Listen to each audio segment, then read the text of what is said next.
صدق الله العظيم وبلغنا رسوله النبي الأمين الكريم ونحن على ذلك لمن الشاهدين والشاكرين والحمد لله رب العالمين. السلام علیکم ورحمۃ اللہ تعالی وبرکاتہ. محترم و مکرم حاضرین اکرام، معزز بزرگان دین، نوجوانان اسلام، آئیے سب سے پہلے ہم اور آپ مل کر عقیدت اور محبت کے ساتھ بھرپور وارفتگی کے ساتھ گنبد خضرا کا تصور اپنے دل و دماغ میں لیے ہوئے میرے اور آپ کے پیارے آقا صلی اللہ تعالی علیہ وسلم کی بارگاہ میں بآواز بلند ہدیہ درود پاک ہم نذرانہ پیش کریں. پڑھیں اللہم صلی علی سیدنا شفیعنا حبیبنا و طبیبنا و مولانا محمد وعلی آلہ و اصحابہ وبارک وسلم. اللہ سبحانہ و تعالیٰ نے اپنے بندوں پر جو احکامات نازل فرمائے ہیں اپنے حبیب پاک صلی اللہ تعالی علیہ وسلم کے ذریعے سے قرآن مجید میں، ان تمام احکامات کے نازل کرنے کا مقصد صرف یہی ہے کہ رب سبحانہ و تعالیٰ یہ چاہتا ہے کہ میرے بندے میری فرما برداری کر کر میری رضا کو حاصل کرنے والے بن جائیں. اور ظاہر سی بات ہے، جب خالق کائنات نے ہم کو تخلیق فرمایا ہے، ہر کسی کا ایمان و عقیدہ ہے کہ ہم کو اللہ ہی نے بنایا ہے، تو جب رب ذوالجلال نے ہم کو بنایا ہے، وہ ہمارا معبود حقیقی ہے، وہ ہمارا رب ہے، تو بحیثیت بندہ اور ہم اس پر ایمان لائے، مومن ہوئے، تو ہمیں سے ہر ایک کی ذمہ داری ہے کہ ہم اپنے رب ذوالجلال کی مکمل اطاعت و فرما برداری کرنے والے بنیں. قرآن مقدسہ میں الگ الگ مقامات پر اللہ تعالیٰ نے بندوں کو اس جانب توجہ دلائی ہے کہ اللہ کی طرف بڑھو، یہ دنیا دھوکہ ہے اور یہ ختم ہونے والی چیز ہے، آخرت باقی رہنے والی، ہمیشہ رہنے والی چیز ہے، اور دنیا کے امور میں تم پڑھ کر اللہ کی نافرمانی اگر کر جاؤ گے تو ظاہر سی بات ہے رب ذوالجلال جب تم سے ناراض ہوگا تو وہ رب صرف آخرت کا رب نہیں بلکہ دنیا کا بھی رب ہے، دنیا و آخرت کا رب ہے. اسی لیے فرمایا گیا کہ اگر وہ رب ذوالجلال تم سے ناراض ہو جائے گا تو تمہاری دنیا بھی اجڑ جائے گی، تمہاری آخرت بھی خراب ہو جائے گی. اور اگر رب ذوالجلال راضی ہو جائے تو دنیا بھی اللہ پاک سنوار دیتا ہے، آخرت بھی سنوار دیتا ہے. یہ اصول و قانون ہے کہ جب کوئی اپنے مالک کی اطاعت و فرما برداری کرتا ہے تو مالک اس پر کرم نوازی کرتا ہے. دنیا میں بھی اللہ پاک نے یہی اصول بنایا. جو لوگ کسی کے ماتحت کام کرتے ہیں، کسی کے پاس نوکری کرتے ہیں، چاکری کرتے ہیں کسی کے پاس، تو ظاہر سی بات ہے جو ان کا مالک ہوتا ہے وہ مالک ان سے جتنا راضی ہوتا ہے ان پر اپنا اتنا اعتماد بھی کرتا ہے، اتنی محبت بھی کرتا ہے.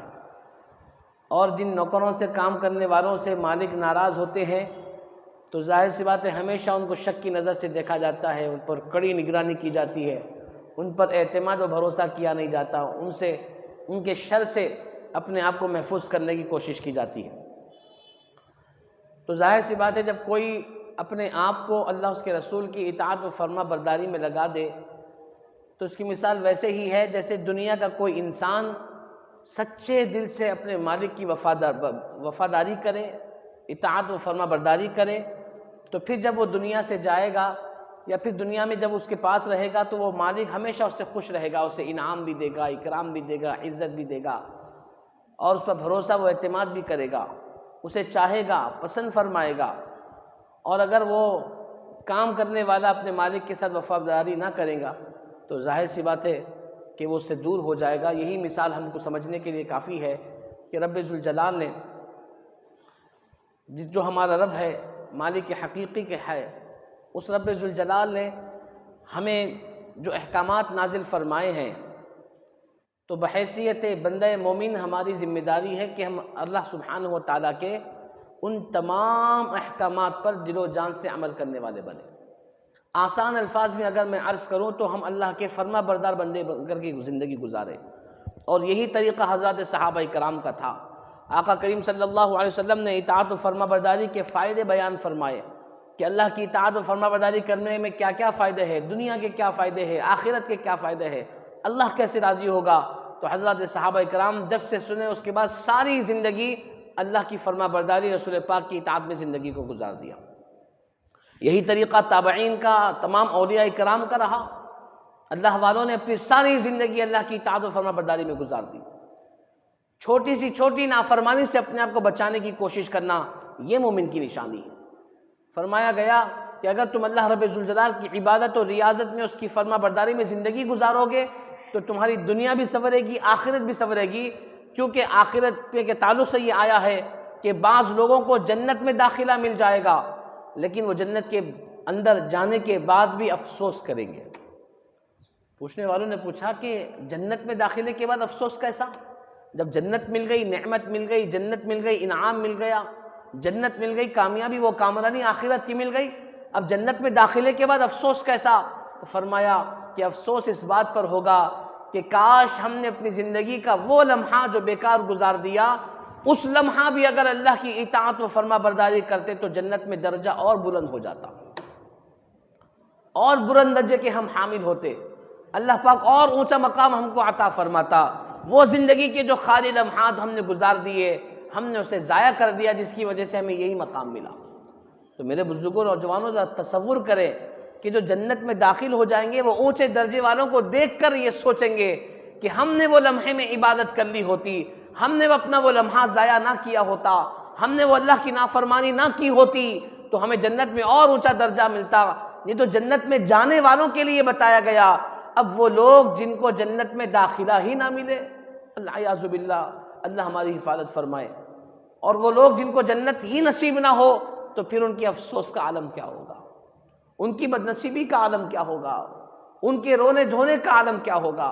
تو لہٰذا جب اللہ پاک نے ہمیں زندگی دی ہے، صحت و تندرستی عطا فرمائی ہے، مواقع دیے ہیں پروردگار نے، تو ہم میں سے ہر ایک کی ذمہ داری ہے کہ ہم ان موقع کا فائدہ اٹھاتے ہوئے اپنی زندگی کا ہر لمحہ اللہ اس کے رسول کی اطاعت و فرما برداری میں گزارے، نمازوں کی پابندی کرے، دین سیکھنے کی فکر کرے۔ پچھلے جمعہ میں نے آپ حضرات کے سامنے عرض کیا کہ دین سیکھنے کے لیے ہمارے سے ہر ایک کی ذمہ داری ہے۔ ضروریات دین کا علم سیکھنا ہر مسلمان مرد اور عورت پر فرض ہے، کیونکہ جب تک ضروریات دین ہمارے پاس نہیں ہوگا، اس کا علم ہمارے پاس نہیں ہوگا تو ہم اس پر عمل کیسے کریں گے؟ عقائد کی باتیں ہیں، جو عقائد کا بیان ہے، نماز کا مسائل ہے، طریقے ہیں، سنتیں ہیں، مستحبات ہیں، وضو کے، غسل کے اور دیگر اعمال کے تعلق سے جو احکامات آقا کریم علیہ السلام نے ہم تک پہنچائے ہیں، ہمیں سنائے ہیں، ان چیزوں پر عمل کرنے کے لیے اس کا علم ہونا ضروری ہے۔ پچھلے 2-3 جمعہ سے نماز کے تعلق سے بھی میں نے آپ حضرات کے سامنے عرض کیا۔ آپ دیکھیں کہ اب یہ سردیوں کا موسم، یہ اللہ کی نشانی ہے، اللہ کی قدرت ہے۔ جیسے جیسا موسم ہوتا ہے اوقات بھی بدلتے رہتے ہیں۔ وقت فجر کا 5 بجے بھی ہوتا ہے، اب وقت فجر آج 6 بجے بھی جماعت ٹھہر رہی ہے، 1 گھنٹے کا فرق نماز کھڑے ہونے میں۔ موسم جب بدلتا ہے تو وقت بدلتا ہے، موسم جب بدلتا ہے تو حالات بدلتے ہیں، مزاج بدلتا ہے، کبھی سردیاں آتی ہیں تو کبھی بارش کا موسم ہوتا ہے تو کبھی گرمی آتے ہیں۔ یہ سب اللہ تعالیٰ کی نشانیاں ہیں، قدرت ہے۔ تو میرے بزرگوں نوجوانوں، آقا کریم صلی اللہ تعالیٰ علیہ وسلم نے فرمایا کہ جب کوئی بندہ مومن عبادت کے لیے بڑھنا چاہتا ہے تو شیطان اس کو روکتا ہے، اور علماء کرام نے لکھا کہ شیطان ہر طرح سے کوشش یہ کرتا ہے کہ بندہ فرائض سے دور رہے۔ آج آپ غور و فکر کریں، مستحب اعمال میں ہمارا بڑا جذبہ ہے، مستحب اعمال جس کے کرنے پر ثواب، نہ کرنے پر کوئی گناہ نہیں، اس پر ہمیں بڑا جوش ہے، خروش ہے۔ مثال کے طور پر میں آپ کے سامنے عرض کروں، بہت سارے لوگوں کو دیکھا گیا کہ لوگ کیا کرتے ہیں، فرض نماز ادا کر لیتے ہیں، اس کے بعد تسبیح لے کے ذکر میں بیٹھ جاتے ہیں۔ حالانکہ نماز کے بعد پڑھے جانے والی جو سنتیں ہیں، بعض نمازوں کے بعد سنت موقدہ ہوتی ہے، اور سنت موقدہ کی ادائیگی میں تاخیر کرتے ہیں اور پڑھتے رہتے ہیں۔ جب تھوڑی دیر پڑھ لیتے ہیں تو پھر کچھ کام یاد آتا ہے، بغیر سنت پڑھے بیچارے چلے جاتے ہیں۔ حالانکہ تسبیح پڑھنا، ذکر کرنا یہ بھی ثواب ہے، لیکن مستحب ہے۔ اگر ذکر نہیں کرو گے، تسبیح پہ انگلیاں نہیں پھیرو گے تو گناہ نہیں ہوگا، لیکن شریعت نے بتایا کہ اگر تم سنت مؤکدہ چھوڑ دو گے تو تم گناہگار ہوگے۔ اب ہمارے پاس کیا ہوتا ہے کہ ہم مستحبات پر زیادہ توجہ اور فرائض، واجبات اور جو ضروری اعمال ہیں سنت موقدہ اس کی طرف ہماری توجہ کم ہو جاتی ہے۔ اس کے علاوہ ایک اور مثال آپ کے سامنے میں عرض کروں، ہم ایثار ثواب کے لیے لوگوں کو کھانا کھلانے کا اہتمام کر رہے ہیں، رات بھر محنت کر رہے ہیں، باورچی کے پیچھے پڑے ہوئے ہیں، لکڑیاں جمع کر رہے ہیں، کھانے پانے پکا رہے ہیں اور خوب محنت کر رہے ہیں، صاف صفائی کر رہے ہیں، کرسیاں جما رہے ہیں، پلیٹیں لگا رہے ہیں، دسترخوان لگا رہے ہیں، اور جب فرض نماز جماعت فجر کی نماز کا وقت آیا ہے تو نماز چھوڑ دیتے ہیں۔ وہ کھانا کھلانا، وہ اہتمام کرنا، وہ ایثار ثواب کا کام کرنا مستحب ہے، کرو گے بالکل ثواب ہے۔ آقا کریم علیہ السلام نے ارشاد فرمایا اللہ تعالیٰ کو اعمال میں لوگوں کو کھانا کھلانا بڑا پسندیدہ، بڑا پسند ہے کھانا کھلانا اللہ کے نزدیک، رسول پاک کے نزدیک، شریعت مطہرہ میں اس سے انکار نہیں کیا جا سکتا۔ لیکن جو فرض عمل ہے اس کا درجہ تو اس سے بہت بڑا ہے نا، اس کو آقا کریم نے اپنی آنکھوں کی ٹھنڈک قرار دیا ہے نا، اس کو اللہ نے جنت میں جانے کی ضمانت عطا فرمائی ہے نا۔ آقا کریم نے فرمایا کہ نماز جنت کی کنجی ہے، جو کنجی ہے اس کو تم چھوڑو گے اور مستحب اعمال کی طرف جذبات دکھاؤ گے، تو بتائیں کہ ہم کس طرف جا رہے ہیں؟ ہمارے علم کی کمی نہیں تو اور کیا۔ اگر علم ہوتا، ضروریات دین سیکھا ہوتا، اگر علماء کے پاس بیٹھے ہوتے، اگر علماء کی صحبت اختیار کیے ہوتے تو ظاہر سی بات ہے ہم بڑے اچھے انداز سے دین کی خدمت بھی کرتے، اولیاء کرام کی عقیدتوں کا اظہار بھی فرماتے، دین پر عمل بھی کرتے اور اولیاء کرام کے طریقوں کو اختیار کرتے، ان سے عقیدت و محبتوں کا اظہار بھی کرتے۔ لیکن علم کی کمی، جس وجہ سے آج یہ رجحان اکثریت کے ساتھ دیکھا جا رہا کہ میرے بزرگ نوجوانوں، مستحبات الگ ہے، فرائض کا مقام الگ ہے، واجبات کا مقام الگ ہے، سنتوں کا مقام الگ ہے۔ تو جہاں کہیں پر ہم سنت، مستحب اور نفل عمل کی طرف توجہ دے رہے ہیں، ہمیں غور و فکر کرنا چاہیے کہ ہمیں فرائض کی طرف توجہ دینا چاہیے۔ اور شریعت نے کیا کہا؟ اب آپ توجہ سے سنیں اس بات کو۔ شریعت مطہرہ نے یہ حکم دیا ہے کہ فرائض کھلے عام کرو، جو اعمال فرض ہے، نماز ہے، روزہ ہے، زکوٰۃ ہے، حج ہے، ان اعمال کو تم لوگوں کے سامنے ظاہر کر کے کرو۔ نماز کا وقت ہو جائے تو تم وضو کر کے گھروں سے نکلو اور فرض نماز مسجد میں آ کر کے پڑھو، تم کو لوگ دیکھیں، کھل کر فرض ادا کرو۔ اور آقا کریم علیہ السلام نے فرمایا کہ اللہ کو نوافل چھپ کر تنہائی میں پڑھنے والے بندے زیادہ پسند ہوتے ہیں۔ جو مستحب نفل عمل ہے وہ عمل چھپ کے کرنے کا حکم دیا گیا۔ خیرات کرنا، صدقہ کرنا یہ مستحب عمل ہے، اللہ کا پسندیدہ عمل تو ہے، لیکن فرمایا کہ تم ایسے خیرات کرو کہ ایک ہاتھ سے دو تو دوسرے ہاتھ کو پتہ بھی نہ چلے۔ یہ نفل اور مستحب اعمال کرنے کا شریعت میں طریقہ بتایا گیا۔ اور ہم کیا کرتے ہیں؟ لوگوں کو کھانا کھلاتے ہیں تو وہ ہارن لگاتے ہیں، خوب مائک لگا کے لوگوں کو بلاتے ہیں، کریے، لوگوں کو توجہ دلانے کے لیے کر سکتے ہیں، لیکن فرض نماز کا معاملہ آتا ہے تو گھر کے دروازے بند کر لیتے ہیں کہ اذان کی آواز گھر میں نہ آئے، کہیں بچوں کی نیند اشاد نہ ہو جائے۔ میرے بزرگ نوجوانوں، یہ شیطان نے ہمارے اندر یہ ماحول بنایا رکھا ہوا، اور اس کی سب سے اصل جڑ اور وجہ یہ ہے کہ ہم نے ضروریات دین سے اپنے آپ کو دور رکھا۔ علم، ضروریات دین کا جو علم ہونا چاہیے، اس علم سے ہم نے اپنے آپ کو دور رکھا۔ تو اس طریقے کی مثال آپ غور و فکر کرتے جائیں کہ ہم میں سے کتنے ایسے لوگ ہیں جو فرائض، واجبات اور سنتوں کو ترک کرتے ہیں اور نوافل اور مستحبات کو بڑے جوش و خروش کے ساتھ ادا کرتے ہیں۔ ان اعمال کے کرنے کا ثواب تو آپ کو مل جائے گا، مستحب آپ عمل کرو گے، نفل عمل کرو گے، اس کے ثواب میں کمی نہیں ہوگی، ثواب مل جائے گا۔ لیکن فرض جو چھوٹ گیا، واجب جو چھوٹ گیا، سنت جو چھوٹ گیا، اس کا ہم کو وبال ہوگا، اس کا جواب دینا ہوگا، وہ ہمارے ذمے ہے، اس کی ادائیگی لازم ہے۔ نہ ادا کرنے پر گناہ گار قرار دیا گیا۔ نماز کے تعلق سے بولا گیا کہ اگر کوئی نماز کا انکار کر دے تو وہ کافر ہے، کہے کہ میں نماز کو نہیں مانتا، نعوذ باللہ من ذالک، وہ کافر ہو جاتا ہے۔ اور اگر کوئی کہے نماز ہے، پڑھنا ہے، نماز ضروری ہے، نماز فرض ہے، اس کے باوجود بھی نہ پڑھے تو فاسق، سخت ترین گناہ گار ہے۔ یہ احادیث میں اور علماء کرام نے اس کی روشنی میں جو وضاحتیں فرمائی ہے وہ آپ کے سامنے عرض کر رہا ہوں۔ اور اسی طریقے سے بتایا گیا کہ جو بار بار جان بوجھ کر نمازوں کو چھوڑ دے گا تو اللہ سبحانہ و تعالیٰ اس کو منافقوں کی فہرست میں لکھ دے گا، یا پھر ایمان سے خارج ہونے والوں کی فہرست میں شامل کر دے گا؟ کب اس کے دل سے ایمان چلے جائے گا اسے خود نہیں معلوم، کیونکہ بار بار فرض اللہ کا حکم چھوڑنے سے ایسی نحوست، ایسا وبال ہوتا ہے کہ انسان ایمان سے خارج ہونے کے دہانے تک چلا جاتا ہے۔ یہ فرض کی ادائیگی میں کوتاہی اور فرض ادا نہ کرنے والوں کے لیے بتایا گیا، تو اللہ پاک نے ہم پر یہ لازم قرار دیا گیا، جو فرض ہے اس پر ہم کو اہتمام کے ساتھ عمل کرنا ہے اور کھلے عام عمل کرنا ہے، اور جو مستحب عمل ہے، نوافل عمل ہے، تہجد کی نماز ہے، تو آپ نے سنا ہوگا کہ تہجد کھل کے نماز نہیں پڑھنی ہے۔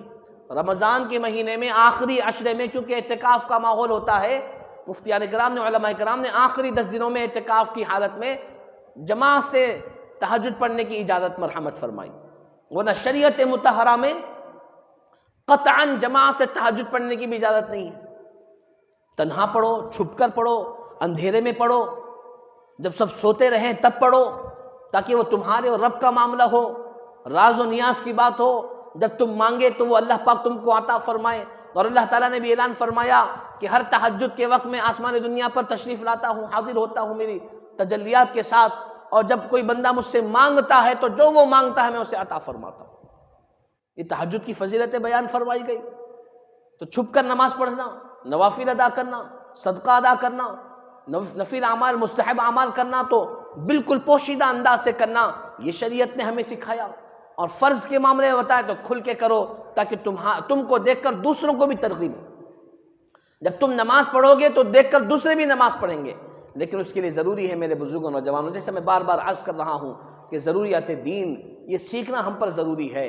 اس کے لیے ہمیں علماء کے پاس جانا ہوگا، ہمیں ان کی محفل میں بیٹھنا ہوگا، ہمیں ان سے سوال کرنا ہوگا۔ میں کئی مرتبہ سے عرض کیا ہوں، کرتا رہوں گا انشاءاللہ، ہفتے میں کم سے کم ایک دن ایسا بنائیں کہ ہماری محفل کسی عالم کے پاس ہو، ہم ان کی محفل میں شریک ہو، ہم ان کے پاس جائیں۔ اگر آپ مصروف ہے، بہت زیادہ مصروف ہے، تو کم سے کم مہینے میں ایک مرتبہ ایسا ہو کہ ہم کسی درس میں جائے، کسی عالم کے پاس جا کر بیٹھے، ان کی صحبت اختیار کریں، ان سے پوچھیں، ان سے ملاقات کریں، ان سے سوالات کریں، اپنے مسائل، اپنی دین، اپنی چیزیں ان کے سامنے پیش کریں، اور تاکہ ان سے رہبری جب ہم حاصل کریں تو اللہ کی بھی رحمت حاصل ہو اور ہم دین سیکھنے والوں میں شامل ہو جائیں۔ دین کے طالب بنو، دین سیکھنے والے بنو، بولنے کا مطلب یہ نہیں کہ آپ بیگ لگا کر کے کسی مدرسے میں جا کر کے ایڈمیشن لے لو، نہ۔ آپ ایک مسئلہ سیکھنے کی نیت سے گھر سے نکل کر مسجد تک آئیں گے تو آپ کو طالب علم کہا جائے گا۔ دین سیکھنے کا جذبہ رکھنے والے، دین سیکھنے کا شوق رکھنے والے کہا جائے گا۔ تو میرے بزرگوں نوجوانوں، میں نے پچھلے جمعہ بھی عرض کیا، بہت سارے مسلمان ایسے جو نمازیں تو پڑھتے ہیں، مسجدوں کو آتے ہیں، ان کو ڈر ہے، خوف ہے، نمازوں کا احساس ہے، لیکن نماز کے اندر کے اذکار ان کو یاد نہیں ہے۔ بہت سارے نمازی ایسے ہیں جن کو ثنا یاد نہیں ہے، بہت سارے ایسے ہیں جن کو ثنا، سورہ فاتحہ، ضم سورہ، چھوٹے 2-3 سورے، اور رکوع سجود کی تسبیح، اتحیات، درود ابراہیم، دعائے معصورات یاد ہے، دعائے قنوت یاد نہیں ہے۔ بہت سارے ایسے ہیں، اکثریت ہمارے نمازیوں کی ایسی ہے جن کو قاعدے میں بیٹھ کر پڑھے جانے والے اتحیات، درود ابراہیم، دعائے معصورہ بھی یاد نہیں ہے۔ بہت سارے مصلی، بہت سارے نمازی ایسے ہوتے ہیں، اور وہ نماز پڑھے جا رہے ہیں، 10 سال سے پڑھ رہے ہیں، 30 سال سے پڑھ رہے ہیں، 40 سال سے پڑھ رہے ہیں۔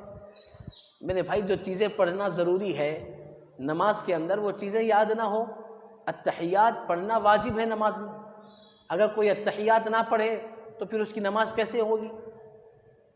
آپ اندازہ کریں۔ آپ اس سے پہلے میں نے آپ حضرات کے سامنے شرائط نماز عرض کی، نماز کی کیا کیا شرطیں ہیں، نماز کے اندر کے فرائض بھی ہے کہ قیام، کھڑے ہونا فرض ہے نماز کے اندر۔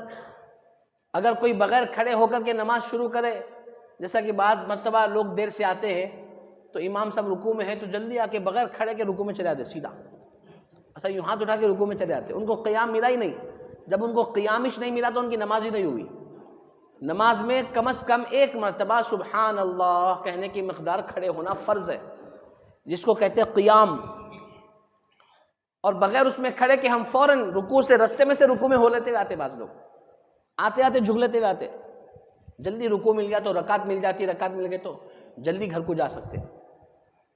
اب آپ اندازہ لگائیں، آپ تو قیام فرض ہے، قرات کرنا، قرآن پاک پڑھنا نماز کے اندر ہم کیسے اس کو چھوڑ سکتے ہیں؟ کتنے ایسے مسلمان ہیں جن کو قرأت آتی ہے، سورہ فاتحہ یاد ہے، ضم السورہ یاد ہے، اور تجوید کے ساتھ یاد ہے، صحیح تلفظ کے ساتھ یاد ہے۔ صرف قرآن قرأت کرنا ضروری نہیں ہے، قرآن پاک کو صحیح ادائیگی کے ساتھ تجوید کے ساتھ پڑھنا بھی فرض ہے۔ آپ پورا قرآن تجوید سے نہ پڑھ سک رہے ہوں تو ٹھیک ہے، آہستہ کوشش کریں، آگے کوشش کریں، سکون سے کوشش کریں، لیکن جو نمازوں میں پڑھنا فرض ہے، جو نمازوں کے لیے ضروری ہے، وہ صورتیں تو کم سے کم تجوید سے یاد کریں۔ امام صاحب سے بولے کہ بھائی مجھے یہ سورہ فاتحہ اور 4 سورہ تجوید کے ساتھ یاد دلاؤ۔ آپ ان کو پڑھ کر سنائیں، یا پھر کیا کریں، آپ کی ریکارڈنگ پڑھ کر آپ ریکارڈ کریں، پھر اس کے بعد امام صاحب سے کریے، آپ کے ایک مرتبہ پڑھ کے ریکارڈ کریے، وہ دونوں کو ٹیلی کریے، آپ کے پڑھنے میں اور حافظ صاحب کے پڑھنے میں کتنا فرق ہے، آپ نے کیا تلفظ ادا کیے، انہوں نے کیا تلفظ ادا کیے۔ تو میرے بزرگوں نوجوانوں، کیونکہ شریعت نے یہ بتایا ہے، یہ واقع سخت ترین قانون ہے کہ بغیر تجوید کے اگر ہم قرآن پاک کی تلاوت کریں گے تو ویسی تلاوت کی نماز نہیں ہوگی۔ اگر کوئی امام ہے اور نماز پڑھا رہے ہیں اور تجوید کی خلاف ورزیاں ہو رہی ہے، لحنیں جلی جائے، بڑی غلطی، حرف تبدیل ہو جائے جس سے معنی بگڑ جائیں، تو ایسے امام کے پیچھے نماز ہی نہیں ہوتی۔ آپ کتنے بھی نمازیں پڑھ لو، نماز ٹوٹ جاتی ہے، نماز ختم ہو جاتی ہے۔ تو جب امام غلطی کرے نماز میں، قرآن میں، تو نماز ٹوٹ جاتی ہے۔ جب آپ اکیلے تنہا نماز پڑھو گے تو جو چاہے الفاظ ادا کر لو، جیسے چاہے تلاوت کر لو، آپ کی نماز کیسے باقی رہے گی؟ آپ کی نماز بھی ٹوٹ جائے گی، آپ کی نماز بھی نامکمل رہے گی۔ تو کیا پتا چلا 30 سال 40 سال تک نمازیں پڑھتا رہا، جب قبر میں گیا اور حشر میں گیا تو اس کے اعمال میں کچھ نہیں، سارا نمازوں کا پلہ خالی۔ کہا پروردگار 40 سال تک نمازیں پڑھتا رہا، کہا گیا بندے تو قرآن تو پڑھتا تھا لیکن تجوید کے بغیر پڑھتا تھا، 40 سال تک نمازیں پڑھتا رہا لیکن قرآن پاک کی تلاوت نہ کی صحیح طریقے سے، تو تیری کوئی نماز قبول نہ ہوئی، اسی لیے تیرے پڑھنے میں کوئی نماز باقی نہیں رہی۔ اب بتائیں جب ہم کیا کریں گے؟ افسوس کریں گے، روئیں گے؟ ایسے وقت میں جہاں پر کوئی دوسرا آپشن نہیں ہوگا نیکیوں کے حاصل کرنے کا، ماں باپ پلٹ کر نہیں دیکھیں گے، اولاد پلٹ کر نہیں دیکھے گی، ایسا مقام جہاں پر بندہ ایک نیکی کسی اور سے حاصل نہیں کر سکتا، وہاں پر 30 20 سال کی نمازیں اگر خدا نہ خواستہ ہماری غارت چلے جائے تو بتائے کتنا افسوس ہوگا۔ میرے بزرگوں نوجوانوں، یاد رکھو اللہ کے لیے، خاص کر وہ لوگ جن کو تجوید سے قرآن پڑھنا نہیں آتا، نماز میں قرآن پاک کی تلاوت کرنا ضروری ہے، لازم ہے، بغیر اس کے نماز نہیں ہوتی۔ قرأت کرنا فرض ہے۔ اگر آپ کو تجوید نہیں آتی تو آپ کی قرأت قابل قبول نہیں، الفاظ بدل جائیں گے، معنی بدل جائیں گے، نماز ٹوٹ جائے گی۔ تو جتنے مسلمان نماز پڑھنا چاہتے ہیں اور پڑھنا ضروری ہے، آپ یہ بہانہ نہیں بنا سکتے کہ مجھے قرآن پڑھنا نہیں آتا اسی لیے نماز نہیں پڑھتا۔ آپ کو قرآن پڑھنا سیکھنا ہوگا نماز پڑھنے کے لیے، اور نماز پڑھو گے تو تمہاری دنیا بھی کامیاب ہوگی، آخرت بھی کامیاب ہوگی۔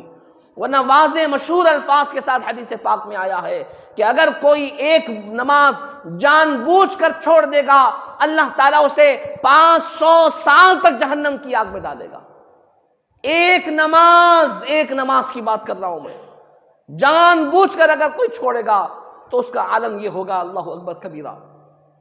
اور جو جان بوجھ کر کئی نمازیں چھوڑ دیتے ہیں ان کا کیا؟ نوجوانوں تم ذرا سوچو، تصور کرو، صبح سردیاں ہو رہی ہے، پانی ٹھنڈا ہے، تو ذرا وہ تصور کرو آج تو تمہارے گھر میں گیزر لگے ہوئے ہیں، ان اولیاء اکرام کی زندگی کا کیا حال ہوا تھا ہوگا، ان صحابہ اکرام نے کیسے عمل کیا ہوگا جس زمانے میں گیزر اور گرم پانی کا تصور بھی کرنا مشکل تھا، گھر میں جلانے کے لیے لکڑیاں تک موجود نہیں ہوا کرتی تھی، اور وہ لوگ تہجد میں اٹھ کر سردیوں میں وضو کر کے نماز پڑھا کرتے تھے۔ اور آج ہمارے پاس سہولیات ہے، اس کے باوجود بھی ہم موسم کا بہانہ بنا کر، جاب کا، نوکری کا، کام کاج کا، تھکان کا، بیماری کا بہانہ بنا کر نمازیں چھوڑ رہے۔ میرے بزرگوں نوجوانوں، اسی طریقے سے رکوع کرنا فرض ہے، دونوں سجدے کرنا فرض ہے، دونوں سجدے فرض ہے، ایک سجدہ فرض نہیں ہے۔ اگر کوئی ایک سجدہ کرے ایک چھوڑ دے نماز نہیں ہوگی، وہ سجدہ سہو کر لے، وہ کیا کرتا کر لے، دونوں سجدے فرض ہے نماز کے اندر۔ اب دونوں سجدوں کی ادائیگی کے درمیان میں جو بیچ میں بیٹھتے ہیں جسے جلسہ کہتے ہیں، وہ جلسہ یہ دونوں سجدوں کے درمیان کا فرق ہے۔ اگر جلسہ صحیح ادا ہوگا تو دونوں سجدے ادا ہوں گے، اگر جلسہ صحیح ادا نہیں ہوگا تو سجدہ ایک ہی ہوگا۔ اگر آپ مکمل طور پر اٹھے بغیر دوسرے سجدے میں چلے جائیں گے تو وہ ایک ہی سجدہ کہلائے گا، اور ایک سجدہ ہوگا تو نماز ہی نہیں ہوگی۔ بہت سارے نمازیوں کو دیکھا جاتا ہے اللہ اکبر اور اسپیڈ سے سبحان ربی الاعلیٰ پتہ نہیں کتنی اسپیڈ سے پڑھتے ہیں، چند سیکنڈ کے اندر اللہ اکبر اللہ اکبر، ابھی پورا اٹھ کے بیٹھتے بھی نہیں۔ شریعت نے یہ کہا کہ جب تم رکوع سے اٹھو اس وقت تک سجدے میں مت جاؤ جب تک تمہارے جسم کی جھکی ہوئی ہڈیاں واپس اپنے مقام پہ نہ آ جائے۔ رکوع میں آپ جا رہے ہیں، آپ کی کمر کی ہڈی فولڈ ہو رہی ہے، ریڑھ کی ہڈی، اور جب تک وہ واپس اپنی مقام پہ نہ آ جائے سجدے میں نہ جائے، اور رکوع سے اٹھنے میں وہاں سے وہاں سجدے میں چلے جا رہے ہیں۔ ربنا لک الحمد رستے میں بول لے رہے ہیں، سمیع اللہ لمن حمدہ ربنا لک الحمد بولتے بولتے سجدے میں چلے جا رہے ہیں۔ دونوں سجدوں کے درمیان الگ الگ ذکر بتائے گئے ہیں، رب اغفر لی رب اغفر لی 3 مرتبہ کہہ سکتے ہیں۔ بعض بزرگوں نے لکھا رب اغفر لی وارحمنی واعفنی وارزقنی، یہ بھی پڑھ سکتے ہیں آپ دونوں سجدوں کے درمیان۔ جلسہ جس کو کہتے ہیں، جتنے آپ کے جسم کی ہڈیاں فولڈ ہوئے تھے سجدے میں واپس اپنے مقام پر نہ آ جائیں اس وقت تک دوسرے سجدے میں نہ جائیں، اور دونوں سجدوں کے درمیان اللہ اکبر بیٹھ کر اطمینان سے یہ پڑھنے کے بعد 3 مرتبہ سبحان اللہ یا رب اغفر لی یا جو بھی ذکر کر سکتے پڑھنے کے بعد پھر دوبارہ اللہ اکبر کہتے ہوئے سجدے میں جانا۔ میرے بزرگوں نوجوانوں، یہ فرائض نماز ہے، نماز کے اندر کے فرض چیزیں جس کا جاننا ہر ایک نمازی کے لیے ضروری ہے۔ آپ بغیر قانون جانے کے کس قانون پر عمل کر پاؤ گے؟ بغیر کسی طریقے کے جانے کے آپ کوئی گاڑی نہیں چلا پاؤ گے، بغیر کسی اصول و ضابطے کے آپ کوئی چیز نہیں کر پاؤ گے۔ تو بغیر معلومات حاصل کیے، فرائض سیکھے، واجبات سیکھے، آپ نماز کیسے پڑھ رہے ہیں؟ کیوں کر پڑھ رہے ہیں؟ کہ ہم نے عبادت کو اتنا ہلکا لے رکھا ہے؟ ہمیں معلوم نہیں۔ آج کل دور چل پڑا ہے، جیسا کہ میں نے عرض کرنا ہے، کوئی اپنے آپ پر نہ لے کہ کرسیاں ہماری مساجد میں ہیں۔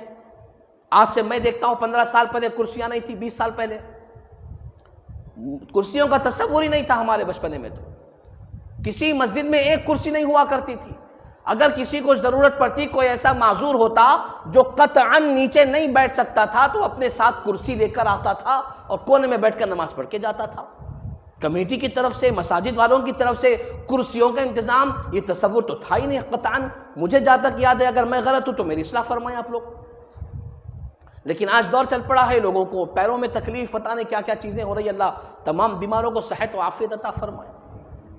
اب شریعت مطہرہ کے مطابق جتنے لوگ کرسیوں پر نماز پڑھنے والے ہیں ان پر کمپلسری ہے، لازم ہے کہ وہ کرسی پر بیٹھ کر نماز پڑھنے سے پہلے کسی عالم دین سے مسئلہ پوچھیں، پورا طریقہ سیکھے، پوری بات معلوم کرے کہ میں معذور ہوں، میری یہ مجبوری ہے، فلاں ڈاکٹر نے مجھے یہ سرٹیفکیٹ دے رکھی ہے کہ اگر تم بیٹھ کر نماز پڑھو گے، نیچے زمین پر نماز پڑھو گے تو تمہارے جسم کی یہ اعضاء بیکار ہوں گے یا تمہاری بیماری اتنی شدت کر جائے گی، لہذا اس سرٹیفکیٹ کی بنیاد پر مجھے کرسی پر نماز پڑھنے کی اجازت ہے۔ تو اب آپ یہ بتائیں کہ میں کرسی پر نماز کیسے پڑھوں؟ ہاتھ کہاں تک اٹھاؤں، رکوع میں کہاں تک جھکوں، سجدے میں کہاں تک جاؤں، میرا اشارہ کیسا ہو، میرا طریقہ کیسا ہو، میں کرسی پہ نماز پڑھ سکتا ہوں یا نہیں پڑھ سکتا ہوں؟ ورنہ ہم نے تو بچپنے سے لے کر ہوش سنبھالنے تک یہی دیکھا تھا کہ جہاں پر کرسیاں ہوتے ہیں، ٹیبلز وغیرہ ہوتے ہیں، وہ تو چرچ ہوتا ہے، ان کی عبادت کا طریقہ اور ہوتا ہے، وہاں رکوع سجدے نہیں ہوتے۔ لیکن مساجد کے اندر یہاں پر آپ دیکھیں، بعض مسجدوں کو دیکھا، اللہ ہمارے پاس تو اللہ کا کرم لاکھ شکر ہے، بہت بڑا احسان ہے کہ بڑے حالات سدھرے ہوئے ہیں۔ بعض مساجد میں پہلی صف سے لے کر پیچھے تک 3-3 4-4 کرسیاں دونوں طرف، وہ مسجد نہیں لگ رہی بلکہ کانفرنس ہال لگ رہا ہے۔ میرے بزرگوں نوجوانوں ایک بات یاد رکھیں، ہم نے جب تک دین سیکھنے کا جذبہ پیدا نہیں کرنا ہے، ہم نے دین نہیں سیکھنا۔ جب تک ہمارے اندر جذبہ ہوگا ہم عمل کریں گے۔ شریعت نے کیا کہا اب آپ سن لیں کہ جو معذور ہے، جن کو بیٹھنے نیچا نہیں آتا، جو نیچے بیٹھ ہی نہیں سکتا، آقا کریم علیہ السلام نے نیچے زمین پر بیٹھ کر نماز ادا فرمائی ہے، کرسی پر بیٹھ کر نماز ادا نہیں فرمائی۔ تو پہلی چیز یہ کہ کرسی پر نماز پڑھنا سنت کے خلاف، کیونکہ آقا کریم صلی اللہ علیہ وسلم نے نہیں فرمایا۔ نماز آقا کریم صلی اللہ علیہ وسلم کا آخر زمانے میں جب بخار آیا تھا میرے اور آپ کے پیارے آقا کریم صلی اللہ علیہ وسلم اس حالت میں امت کو سکھانے کے لیے، ہمارے سکھانے کے لیے آقا کریم نے زمین پر تشریف فرما ہو کر کے نماز ادا فرمائی، نیچے بیٹھ کے آقا نماز پڑھے۔ تو اگر کسی کو نیچے بیٹھ کے نماز پڑھنا آتا ہے اور اگر وہ کرسی پر بیٹھ کر نماز پڑھے گا تو اس کی نماز نہیں ہوگی۔ اب اس کے علاوہ اب کوئی ایسا شخص ہے جو نیچے بیٹھ ہی نہیں سکتا، اب دوسرے کام پورے چل رہے ہیں، گاڑی بھی چلا رہے ہیں، کک بھی مار رہے ہیں، جاگنگ بھی ہو رہی ہے، واکنگ بھی ہو رہی ہے، سب ہو رہا ہے، اور مسجد میں آتے نوجوانوں کو دیکھا گیا، بعض نوجوان بھی ہوتے ہیں بیچارے، سارے کام کرتے ہیں لیکن آ کر کے مسجد میں کرسی پہ بیٹھ کے نماز پڑھتے ہیں۔ تو آپ کی مجبوری، آپ کی معذوری کی سرٹیفکیٹ آپ نے کس سے حاصل کی؟ اپنے دماغ سے؟ اپنے دماغ کو مفتی بنا رکھا ہے؟ آپ اپنے طور پر سوچ کے عمل کریں گے شریعت کا؟ دنیا کے قانون پر تو اپنے طور پر کام نہیں کر سکتے ہو، سگنل پڑ گیا تو رکنا پڑے گا، قانون ہے، جو قانون کہہ دیا، سپریم کورٹ ہائی کورٹ نے کہہ دیا، کرنا پڑے گا، قانون ہے۔ دنیا کے قانون پر اتنی پابندی اور اتنی ادائیگی اور اتنا پابندی کے ساتھ عمل، اور شریعت کے معاملے میں نہیں، میری کو مجبوری ہے، میں نہیں کر سکتا ہوں۔ کس سے پوچھا آپ نے؟ کس نے سرٹیفکیٹ دیا آپ کو؟ معلوم کیا آپ نے؟ قل هل يستوي الذين يعلمون والذين لا يعلمون، جاننے والے نہ جاننے والے دونوں برابر نہیں ہو سکتے۔ تو میرے بزرگوں اور نوجوانوں، ہمارے لیے ضروری ہے کہ ہم اپنے طور پر علم حاصل کرنے والے بنیں۔ شریعت مطہرہ کے جو اصول ہیں، وہ ضابطے ہیں، اور آسان الفاظ میں جو بار بار میں عرض کر رہا ہوں، ضروریات دین کا علم سیکھنا ہر مسلمان مرد اور عورت پر فرض ہے۔ مزید انشاءاللہ اس تعلق سے گفتگو آپ کے سامنے ہوگی۔ ایک چھوٹا سا اعلان آپ حضرات کی خدمت میں یہ عرض کرنا ہے کہ علماء نظامیہ آرگنائزیشن کی طرف سے ایک کیلنڈر شائع ہوا ہے امام انوار اللہ فاروقی بانی جامع نظامیہ علیہ رحمہ کے نام سے۔ اس میں علماء کبار، نظامیہ کے علماء کبار کی سیرت اور فقہی مسائل، مہینے کی فضیلتیں نیچے کے طور پر آئی ہے، مزید نماز کے اوقات وغیرہ بھی اس میں آئے ہیں، بزرگان دین کے اعراس وغیرہ کی بھی تاریخیں اس میں اندر آئی ہے۔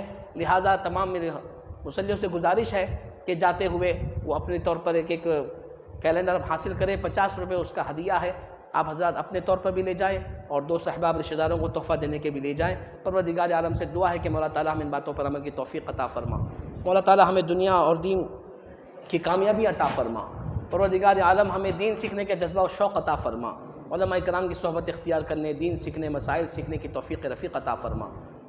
پروردگار عالم ہم گناہ گاروں کی دعا کو حضور پاک صلی اللہ علیہ وسلم کے صدقے تو فلم قبول فرما برحمتک یا ارحم الراحمین، والحمد للہ رب العالمین۔ جو حضرات سنت نہ پڑھے ہوں، گزارش ہے سنت ادا کریں۔